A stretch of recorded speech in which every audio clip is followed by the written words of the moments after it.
has marketing changed now? Is it all about online, or does printed press, clubs and radio still have value? I think printed press does have value, and there's an argument there to say that it has more value now because there's less magazines. So there's still equal amount of competition, if not more competition, with the influx of musicians and stuff like that, fighting for less editorial space. So if you get on the front cover of a magazine, will that sell you a record, or will that just raise your profile? That will raise your profile, but that will give the record labels and you, Anna, the tools to then go to the retailers, and it'll give the retailers confidence, it'll give the promoters confidence to book that artist, and combined, the end goal is to sell records or increase the profile. It's part of a hype machine that is just absolutely... The thing is, you still need to raise profile though to get people interested. So it's a I two-way think thing, isn't it? It's a kind of getting them, a lot of the kind of pieces that we put in place may not on their own have that much impact, or maybe it's not reached that many people. But I think where the kind of hype comes from, or the momentum, is when you've got a lot of magazines or a lot of critics talking about one thing at the same time. It's almost a collective of everyone together, which creates that snowball effect, which can lead on to other things. Okay, cool. What do you say on that? Well, you weren't listening, were you? Yeah. Okay, moving swiftly. For us, we primarily do all our marketing online, and that's just for a cost reason, basically. It kind of makes sense to keep it there. That we're an online company and kind of target online customers. We don't have a store or anything else like that, so we try and keep everything in that remit. So for us, I mean, it's always been like that, so we haven't really seen a change or a shift. We've always been because online. You've always been an online entity. Online, yeah. Right. So. Cool. So I was going to say, we use like print and online, and I'm sure you do with radio and different stations, that you can use certain magazines, say print, to achieve one goal, and use online for another. Online's a quick, fast way of getting visibility. Yeah, you can use print and some of the more niche magazines and maybe more lifestyle magazines to really create an identity. It's difficult to have an identity online, just online. You can have great visibility, huge YouTube hits, but nobody really knows more than that. They know the record, they know the name. But then that'll be it. There'll be nothing and behind that's pretty that. much it, yeah. There's, to really get the content. People need to connect, don't they? They need to really sort of branch through that to connect with people. And I think those more niche magazines, and there is online sites as well, that's what we use to create the identity. I said, you know, less than a few years ago, all I needed was a website, and then I got a MySpace, and then I got a Facebook, and then I got a Twitter, and then I got a SoundCloud, then I got a Tumblr, then I got a Flickr, and then I got Instagram as well. Instagram. Come on, any more? Anyway, you get the idea. So now, am I just doing, and I still need to do print, I still need to do club promo, I still need to do radio, and if I can get on Jules Holland, I will. Is it not the same thing done 15 times now? I think that's what we were saying then is further down the line. You know, looking at your print and looking at your Jules Holland. You need to own all of those. You can't, you know, for me personally, you know, you still need to have an online presence, because no matter how much we hate the illegal sharings, what happened that goes on out there online with music, sometimes it's good for people to talk. Sound like a bloody BT advert.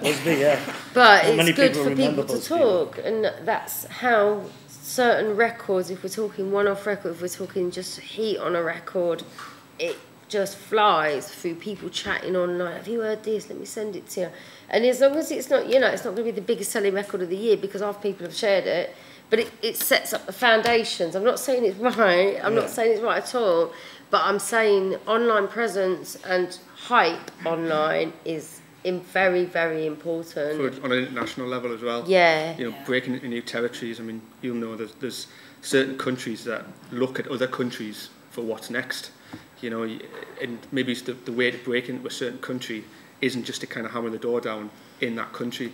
It's to break into another country and then it filters through. Follows. There's certain records that I come across that are, you know, that are like somebody might come to me with a record and it might be a bit cheesy, but then I can hear it not working in the UK first. It's going to work better in Europe. it needs to go to Ibiza, or it needs to go to some of the resorts. And it's like, you know, and then once it's built up its status in those areas, then let's pull it back to the UK. Right. Certain records won't work in the UK first. Obviously, it depends on the type, the style, and that specific record. But there is no specific formula for any of this. You know, every record's different, so have to be worked differently and looked at differently. But, you know, I think sometimes that there is that massive difference with sometimes being able to... A record needs to be pulled back to the UK for it to break. It needs that hype behind it. It needs that story behind it from different territories. It's funny when you mentioned about you've got your web, you know, you've got your first record and you set SoundCloud up, you set YouTube up, and you set a website up. It's remarkable how many people out there actually do all those things but don't actually have an artist website. And I think it's really important to have an actual website in place so that all those things like MySpace, Facebook can channel into one website. I think all those things are just part of the bigger piece. Well, they call it the walled garden, don't they? And there's only the BBC left now that don't advertise anything except their own URL. But even major brands, you know. I just think it's important to channel like fan bases to have a gateway to one thing, because once you've got them all in one place, it's much easier to communicate with them. Right. It's much easier to get a message across. But you can also just update your site, which then updates Facebook, Twitter, and everything else like that. So you can get, obviously it's possible nowadays, obviously as we all know, that you only need to update one thing and then that will just blast the whole lot. Yeah. So you don't need to keep on top of this, that and that. You can just do it, be creative and focus on that one thing, and then everything else will follow through from that. It kind of brings us nicely on to the next point, which I'm a DJ Dave 2 from The Toon, which is my full name. So I'm regional, I don't hang out in London, I don't go to clubs with you. Oh, you should. I know I should. I might do later, yeah, but I don't think I'll be that lucky. Anyway, but I need to get noticed by you guys. Right? You're in Manchester, you're all in London.